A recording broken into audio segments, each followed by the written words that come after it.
Olá, está no ar mais um painel especial sobre a guerra na Ucrânia. Este era para ser o ano do acirramento da disputa por hegemonia global entre os Estados Unidos e a China. A invasão da Ucrânia deslocou as atenções dos Estados Unidos e de seus aliados para a Rússia. Mas o conflito no leste europeu tem implicações sobre o papel da China, que declara apoio à Rússia, apesar de condenar a violação da soberania da Ucrânia. O presidente dos Estados Unidos, Joe Biden, advertiu seu colega chinês Xi Jinping para sérias consequências se a China violar as sanções econômicas contra a Rússia ou ajudar os russos militarmente. Xi respondeu que os Estados Unidos precisam parar de incentivar a independência de Taiwan. Quais os interesses da China nesse conflito? Quais os riscos de ele se ampliar para o que poderia ser considerado uma terceira guerra mundial? Para discutir esses temas, a gente recebe aqui no painel o ex-embaixador do Brasil em Pequim, Marcos Caramuru, que também tem grande experiência no setor privado em Pequim, na China.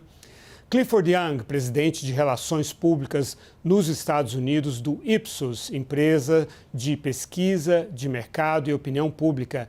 E a jornalista, diretora executiva do Conselho Empresarial Brasil-China, Cláudia Trevisan, que foi correspondente em Pequim e em Washington. Muito obrigado por aceitar o nosso convite. Embaixador Marcos Caramuru, dizem que no idioma chinês a palavra oportunidade, a palavra crise vem da mesma origem. Este momento é uma oportunidade ou um risco para a China, considerando o que o Xi Jinping colocou na mesa na conversa com Joe Biden? Olha, tem gente estimulando aí nos Estados Unidos a independência de Taiwan, então precisamos conversar sobre isso se você quiser conversar sobre a minha eventual ajuda à Rússia nessa aventura na Ucrânia. Marcos. Dorival, um prazer estar com vocês aqui no programa. Eu acho que a China não tem benefícios diretos da guerra. Eu acho que ela preferiria um ambiente mais tranquilo. Mas, já que a guerra está aí presente, há oportunidades para a China, oportunidades as mais variadas. Há oportunidade, por exemplo, de fortalecer o seu sistema de utilização de transferência de moedas, um sistema que compete com o SWIFT, que se chama CIPS. Há oportunidade de utilizar mais o renminbi nas transações internacionais. Há uma oportunidade causada pelo fato de que ela deixa de ser o único ponto de atenção dos Estados Unidos, ou seja, a Rússia passa a ser o ponto de atenção, a China perde um pouco o foco do americano. Eu acho que há oportunidade. Mas eu acredito que o melhor interesse da China seja um ambiente de paz. E eu acho que eles têm dito isso. Hoje mesmo, na reunião, o que se divulgou é que foi dito isso. A confrontação não serve aos interesses do mundo, não serve aos interesses de ninguém. A paz é o que deve ser buscado por todos, não é? Os países não devem chegar ao campo de batalha. Enfim, eu acho que, de alguma forma, a China expressou o seu desejo maior. Cláudia, o Marcos fala do interesse da China em manter a paz e a estabilidade. Isso está muito relacionado com o fato de que a China aprendeu muito bem nas últimas décadas a jogar pelas regras da globalização, do comércio, atingiu uma enorme riqueza, uma prosperidade para uma parte da população e quer continuar fazendo isso. Afinal, a legitimidade de um regime na China depende de entregar prosperidade. Qual o risco, considerando que a pandemia já veio rompendo as cadeias de valor mundiais e também o protecionismo que começou lá com o Trump e continuou agora com o Joe Biden? Eu acho que a China não tem nenhum interesse em ser isolada economicamente ao lado da Rússia. É bom lembrar que a Rússia não está entre as 10 maiores economias do mundo. Hoje a Rússia, o tamanho da economia da Rússia é equivalente em termos nominais à economia brasileira. E a China foi a grande vencedora da globalização. A China, no processo de globalização, ela tirou 800 milhões de pessoas da pobreza. E a China está muito mais conectada ao mundo do que está conectada à Rússia e do que a Rússia está conectada ao mundo. Se a gente olhar o comércio chinês com a União Europeia, por exemplo, no ano passado o fluxo comercial entre a China e a União Europeia foi de 828 bilhões de dólares. O fluxo comercial da China com os Estados Unidos foi de 756 bilhões de dólares. E o fluxo comercial da China com a Rússia foi de 147 bilhões de dólares. Ou seja, é uma diferença de escala enorme. Além disso, a China é um grande recipiente de investimentos estrangeiros, investimentos europeus, investimentos americanos, e é um grande investidor na Europa e nos Estados Unidos. A China tem 400 bilhões de dólares de investimentos na Europa. Empresas como a Volvo, hoje é uma empresa de capital chinês. A Pirelli é uma empresa de capital chinês. O maior investimento já feito pela China no mundo foi a compra de uma empresa suíça, que é a Syngenta. E a China tem 200 bilhões de dólares de investimentos nos Estados Unidos. Os investimentos da China na Rússia são de 35 bilhões de dólares. Então, eu acho que estrategicamente não interessa para a China ficar isolada ao lado da Rússia, em contraposição à Europa e Estados Unidos. Mas também tem o outro lado da moeda, né? Isso significa que vai ser muito mais difícil, caso se chegue, né, a esse ponto, e espero que não cheguemos, muito mais difícil para a Europa e para os Estados Unidos isolar a China do que é isolar a Rússia. Né? O grau de interdependência entre os países é imenso. Clifford, eu falava do protecionismo do Joe Biden, ele continua aí nos seus giros pelos Estados Unidos, anunciando incentivos para a indústria americana, para comprar produtos americanos. Essa crise toda acaba servindo também de mais um incentivo para os Estados Unidos levar adiante a sua política industrial? Sim, grande prazer, Lorival, de novo. Então, fica na DNA americana um certo protecionismo, ou seja, proteção de indústria local, etc., na opinião pública, de forma geral. Obviamente, se você falar com as elites, com as pessoas mais colonizadas, existe o conceito, a crença de mercados livres, né? É um grande valor americano. A gente martela sempre, especialmente lá fora, com a nossa diplomacia pública, assim.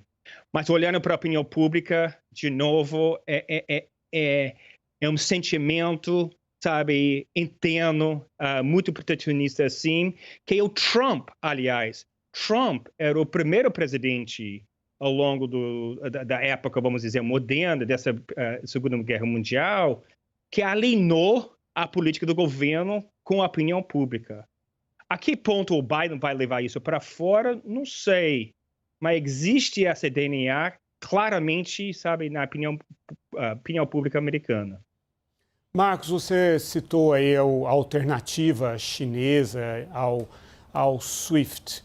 No entanto, alguns bancos chineses já se desmarcaram um pouco dos negócios com a Rússia, preocupados com essas restrições, né, do acesso da Rússia a dólares, a euros, né?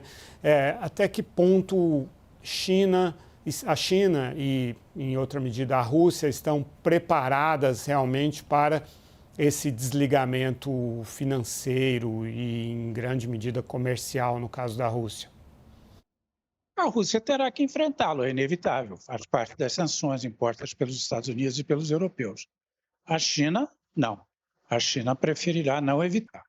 O seu sistema é muito inferior, é muito menor ao sistema do SWIFT. Né?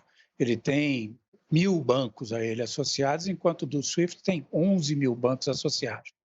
O dólar ainda é a grande moeda internacional.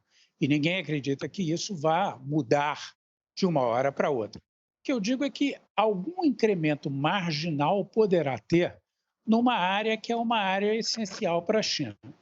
Agora, é um dilema para a China como lidar adiante com a Rússia se ela vir uma guerra prolongada e tiver, de alguma forma, que dar sustentação aos russos. Você olha os dois bancos que a China tem uma participação direta muito forte, internacionais, o NDB, o New Development Bank, que é o Banco do BRICS, não é? E o Banco Asiático de Infraestrutura, o AIIB. Os dois disseram que o portfólio russo estará on hold, não é? Estará à espera, estará interrompido pelo momento. Mas eu não acredito que isso vá durar muito tempo. Eu acho que se as sanções tiverem um tempo limitado, ok, isso é possível.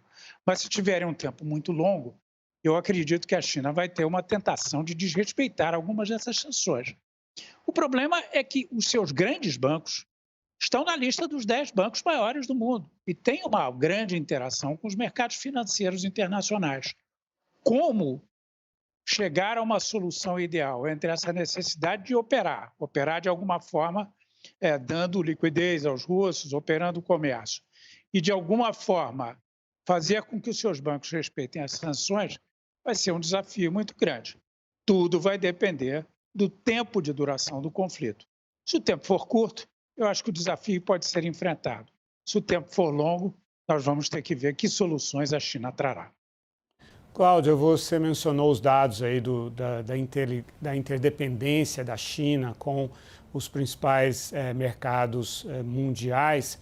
Existe também uma interdependência, e no caso até mais uma dependência tecnológica, né? 48% dos semicondutores do mundo vêm dos Estados Unidos. Os Estados Unidos tem uma tecnologia que está embarcada em praticamente todos os semicondutores, que são o coração, né, de tudo que envolve tecnologia. A China tem um programa, Made in China 2025, né, que seria justamente para ter o seu know-how próprio, mas para a China ainda não está na hora de fazer essa ruptura das cadeias globais. Não, e mesmo no caso dos semicondutores, esse é o grande calcanhar de Aquiles da China. Mesmo com o Made in China 2025, né, 2025, a meta era que a China, em 2020, estivesse produzindo 40% dos semicondutores de que ela necessita. E ela não chegou, a meta foi 16%. Então, e a China ainda está tecnologicamente gerações atrás dos Estados Unidos em termos de desenvolvimento de semicondutores. E no governo Trump, eu acho que a China teve um choque ali, que foi quando o Trump vetou primeiro as exportações de semicondutores americanos para a ZTE e depois para a Huawei.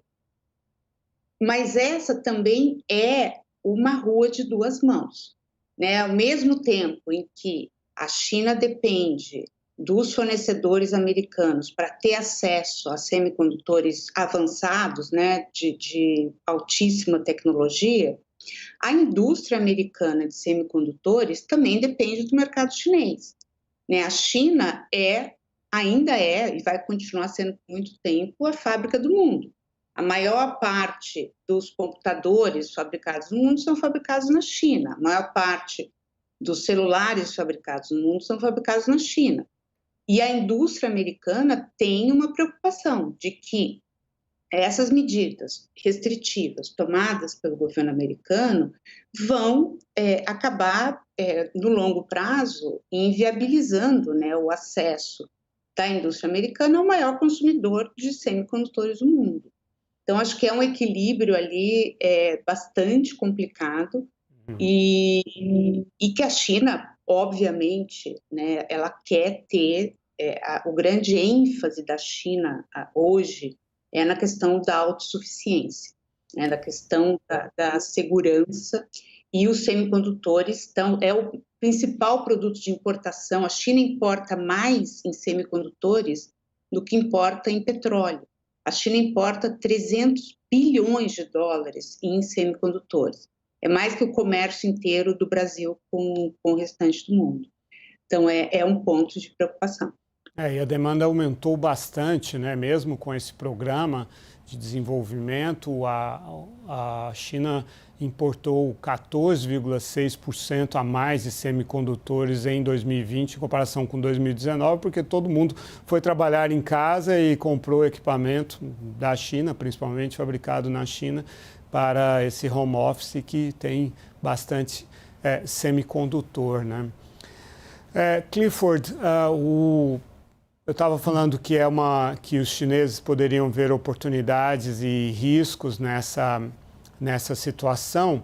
E do ponto de vista do Joe Biden, que a gente viu uma votação essa semana na Câmara dos Deputados, em que só 4 ou 5 deputados votaram contra uma proposta de suspender a Rússia como parceiro preferencial comercial. Eu não me lembro de nenhuma votação que teve um apoio bipartidário tão grande como esse. Essa crise está permitindo ao Joe Biden a tão sonhado cruzar o corredor e conseguir fazer coisas juntos com os republicanos?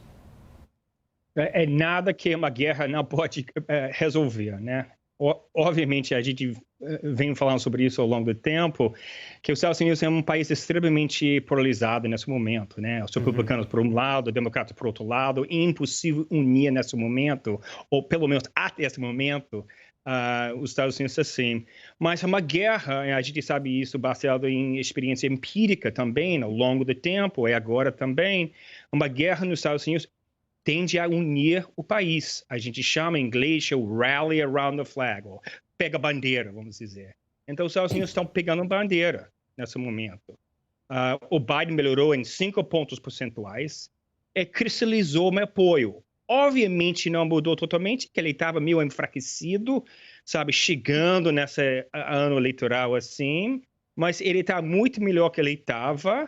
E, por enquanto, nós estamos, vamos dizer, um stasis, um momento de não mudança, assim, onde ele está num patamar de 45 pontos percentuais de aprovação, que é razoável aqui nos Estados Unidos, assim, é forte suficientemente para criar uma agenda para levar para frente. Eu duvido que os republicanos vão contra ele a respeito da questão da Ucrânia.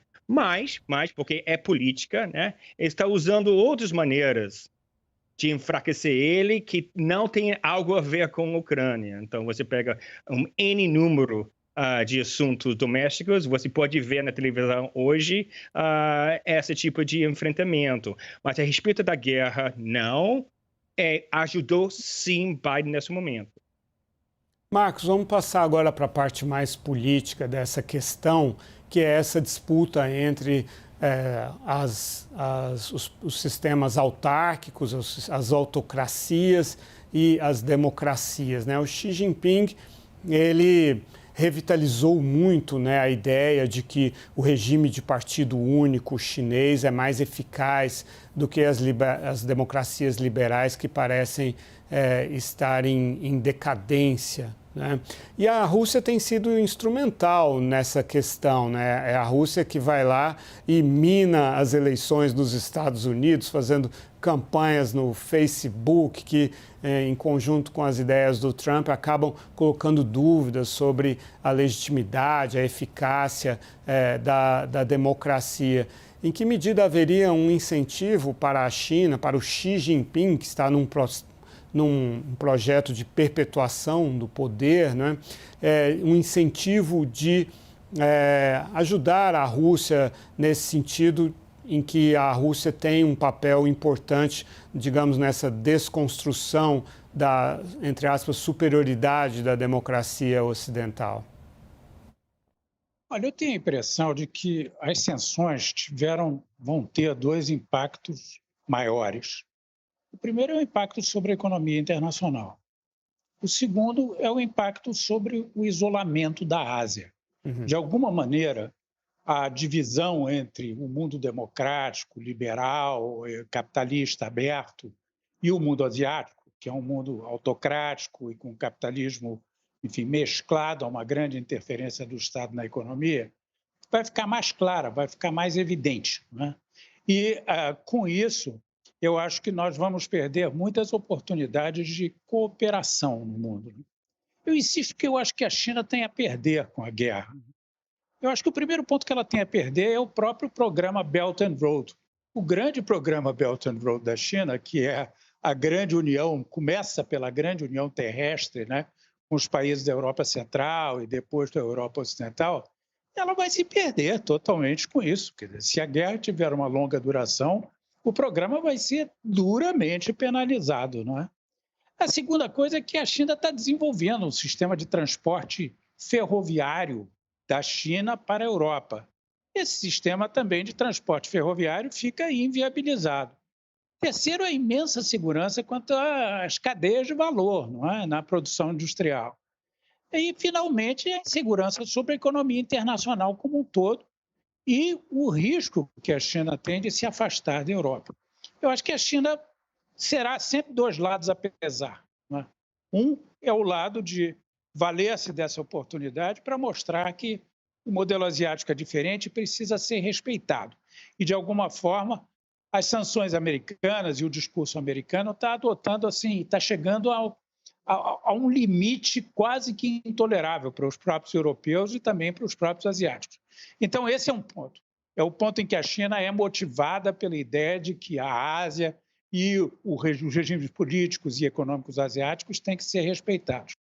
Mas o contrabalanço disso é o fato de que, como eu mencionei, há vários temas em que a China pode sair prejudicada, alguns essenciais para as suas políticas, alguns no coração da sua política, como o tema do Belt and Road, por exemplo.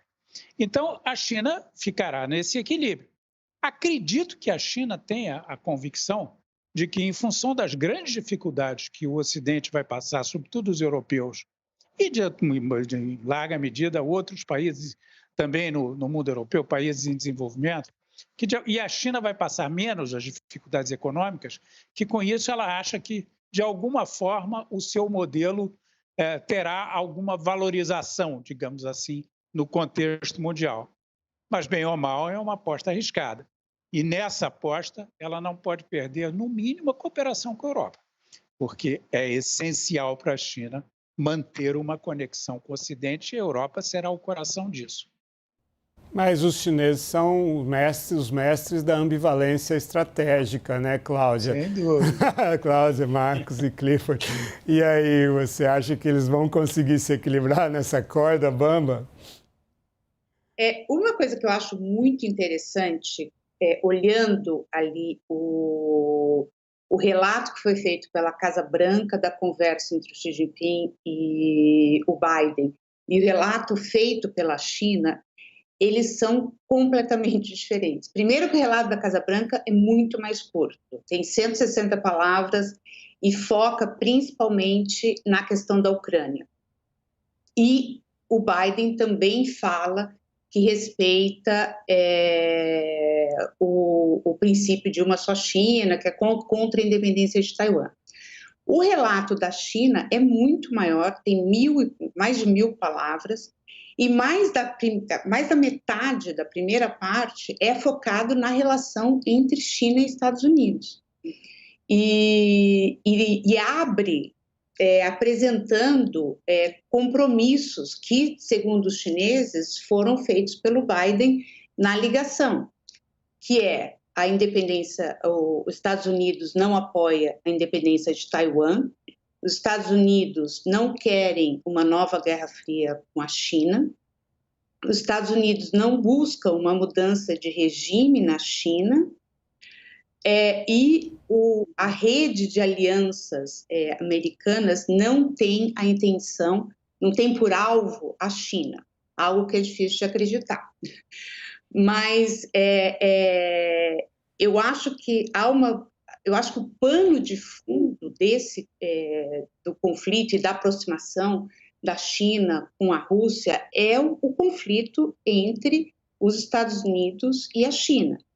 E acho que os chineses, depois do governo Trump, que foi um governo bastante hostil à China, havia a expectativa de que o Biden adotaria uma postura mais conciliadora, né, de mais cooperação com a China. E isso não só não aconteceu, como passou a haver uma discussão no establishment americano sobre a conveniência ou não dos Estados Unidos mudarem a sua posição em relação a Taiwan e adotarem uma postura mais explícita de que defenderiam Taiwan em qualquer circunstância, defenderiam contra a China em qualquer circunstância. E acho que isso, e hoje ficou claro no relato dos chineses da conversa, que essa é a grande preocupação da China na relação com os Estados Unidos hoje. Uhum. Falando em grande preocupação, Clifford, é interessante que o Joe Biden foi muito mais detalhado quando ele anunciou o que faria com a Rússia, as sanções que imporia à Rússia quando ela estava se preparando para invadir a Ucrânia, do que nessas conversas com a China, né? Embora tenham sido 7 horas de conversa entre o conselheiro de Segurança Nacional Jake Sullivan e o principal diplomata chinês, e depois 1h50 de conversa entre o Biden e o Xi Jinping. Os americanos estão muito comovidos com o que está acontecendo na Ucrânia e, aparentemente, pelas pesquisas, estão aceitando o custo da inflação, o custo econômico, né, dessas sanções contra a energia da Rússia. Agora, até que ponto os americanos assimilariam mais agora sanções contra a China, que teriam um impacto inflacionário grande? É importante, sabe, ressaltar um ponto. A gente estava aqui nos Estados Unidos acabando com o Covid, a pandemia, houve um vácuo, houve um momento de calma, assim, silêncio um pouco, respiro, e de repente houve invasão, né? Essa pressão, um vácuo na opinião pública. Todo mundo aqui nos Estados Unidos está prestando atenção nessa questão, é impressionante. Obviamente, notícia 24 horas por dia está focado nessa questão. As pessoas estão realmente preocupadas sobre essa questão. Algo de 90% da população americana está prestando atenção nessa questão, ou seja, da invasão, da guerra. Então, a grande questão é, e aí? E a opinião pública, nesse momento, é claro também. Tem um consenso, de novo, eu venho falando sobre consenso. Nós estamos nessa vamos dizer, patamar. Por um lado, uma grande maioria dos americanos são a favor de intervenções não militares, tipo sanções econômicas ou banindo petróleo russo, por exemplo. Por outro lado, somente uma minoria, algo de 35% a 38% dos americanos são a favor de intervenções militares. E essa distinção é muito, muito clara. Ou seja, sim, vamos fazer alguma coisa, mas a gente não vai colocar tropas ou vai instigar algum tipo de tiroteio com a Rússia. É muito claro. E também não somente nos Estados Unidos, a gente está vendo isso na Europa também, a opinião pública lá também, onde nós estamos monitorando. A questão, sabe, vamos dizer, da gasolina, sim. Em teoria, americanos são a favor. Vamos banir. Tá ok. Eu vou bancar. Algo em torno de 80% dos americanos falam isso. Mas vamos ver, né? Quando pega na realidade, quando o americano normal, sabe, comum assim, está pagando o dobro no posto de gasolina assim, a gente vai ver a que ponto o povo americano, sabe, a opinião pública vai apoiar isso. Mas, por enquanto, há um consenso, um grande consenso de intervenções não militares. E os americanos vão eleger toda a Câmara dos Deputados e 1/3 do Senado em novembro. Marcos, a gente só tem mais 1 minuto, mas eu queria te perguntar uma coisa. O chanceler russo Sergei Lavrov disse nessa sexta-feira que Brasil, Índia e China não obedecem ao tio Sam, não aceitam que ele seja o xerife do mundo. Como é que você vê a posição do Brasil nessa crise? Olha, em primeiro lugar, eu acho que é um reconhecimento à nossa independência de posição em qualquer situação internacional, né? Eu acho que voltamos a ter essa independência. Talvez tivéssemos perdido há alguns poucos anos, mas voltamos a ter essa independência. E eu acho isso algo bastante relevante. Segundo, eu acho que a chancelaria está tendo uma posição muito sensata. Ou seja, é a favor das negociações, é contra as violações à integridade territorial, é a favor de uma ação internacional sobre isso. Afinal de contas, nós somos um país muito identificado com essas ideias há muitos anos, e essas ideias são ideias que nasceram e se desenvolveram no mundo ocidental. Mas, ao mesmo tempo, nós entendemos que essa realidade tem uma complexidade muito grande, e todos os aspectos dessa complexidade têm que ser levados em conta.